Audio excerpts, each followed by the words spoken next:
Hello everyone, welcome back to the WAR Diary. Please subscribe and like my videos because today we are diving into one of the boldest, most shocking, and strategically daring moves of the ongoing war. 93 drones flying over Moscow in a single coordinated operation. This wasn't just another attack. This was a statement, a test, and a demonstration of how modern warfare has shifted from tanks and jets to unmanned swarms that can cross hundreds of kilometers, evade defenses, and strike deep inside enemy territory. The story of these drones is more than just a headline, it is a window into the future of combat, technology, and strategy.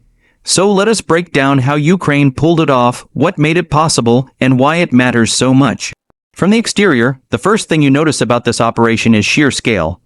Moscow's skyline, usually a symbol of Russian pride, was lit with flashes in the sky and trails of explosions as drones raced toward their targets.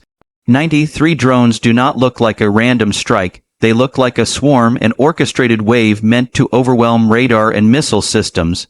The exterior impression of this attack was psychological as much as physical. To the ordinary citizens watching from below, these drones represented vulnerability, that even the heart of Russia is not safe.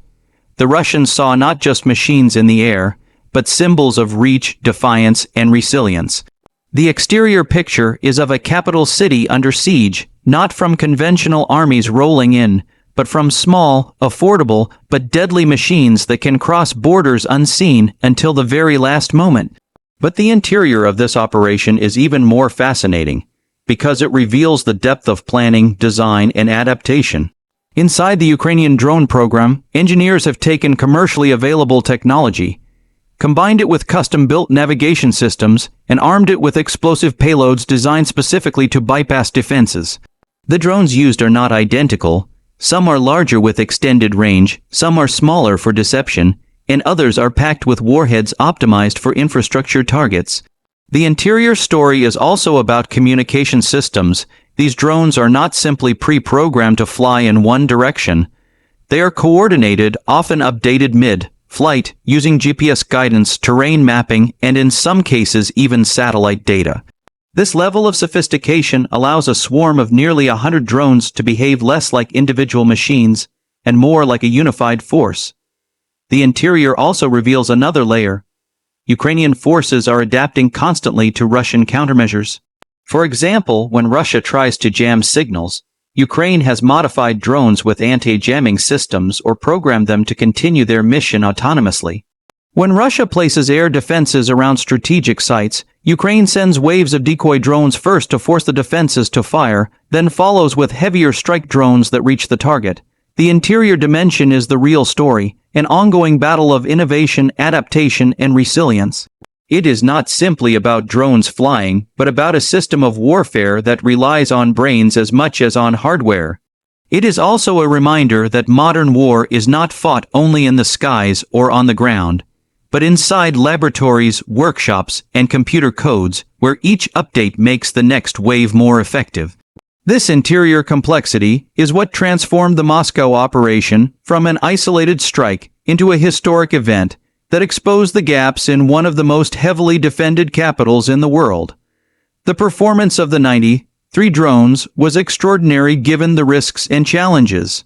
Flying hundreds of kilometers from Ukrainian controlled areas into Russian airspace, dodging multiple air defense zones, and still reaching the outskirts and even the skies over Moscow shows how far performance levels have come.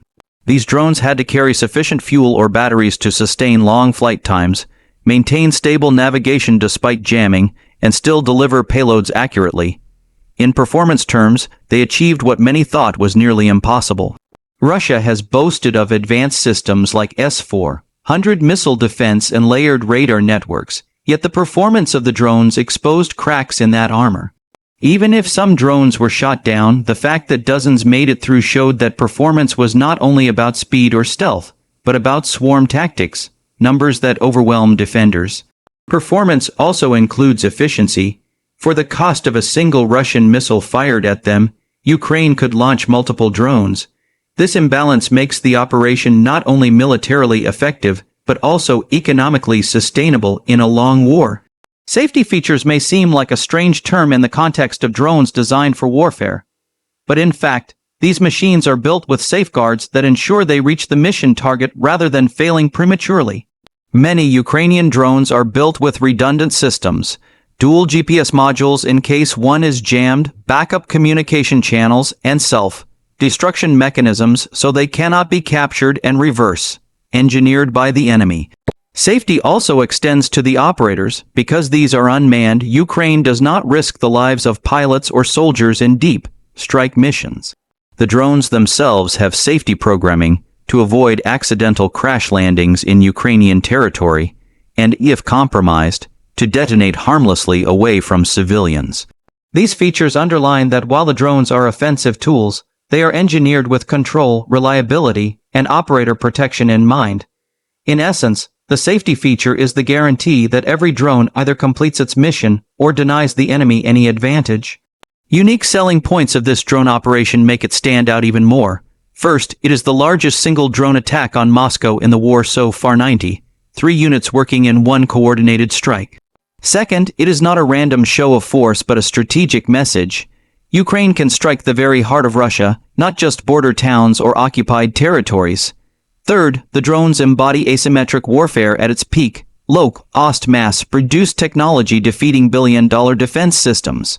Fourth, the psychological impact is a unique selling point in itself. Moscow, a city that projected invulnerability, now joins the list of vulnerable targets. Fifth, the adaptability of these drones means each wave can be slightly different, keeping the enemy uncertain.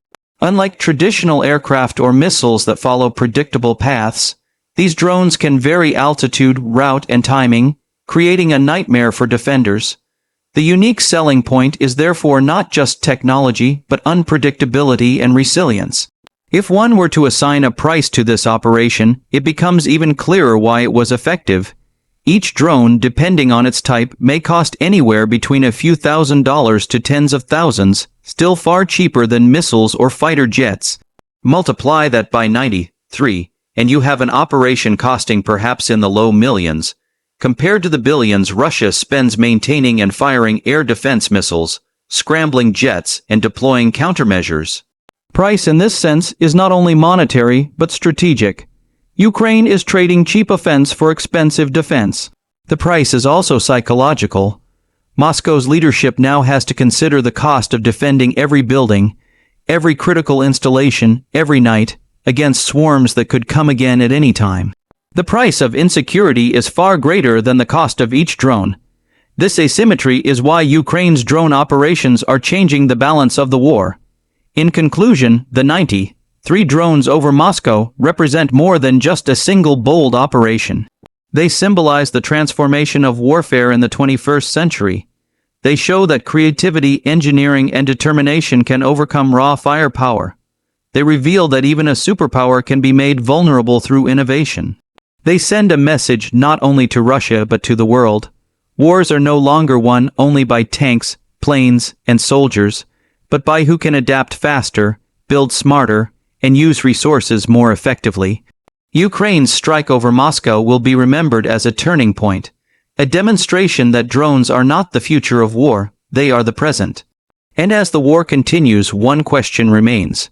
How many more times will Moscow look up and see the skies filled not with birds or planes, but with swarms of buzzing machines carrying with them the reminder that the battlefield is everywhere?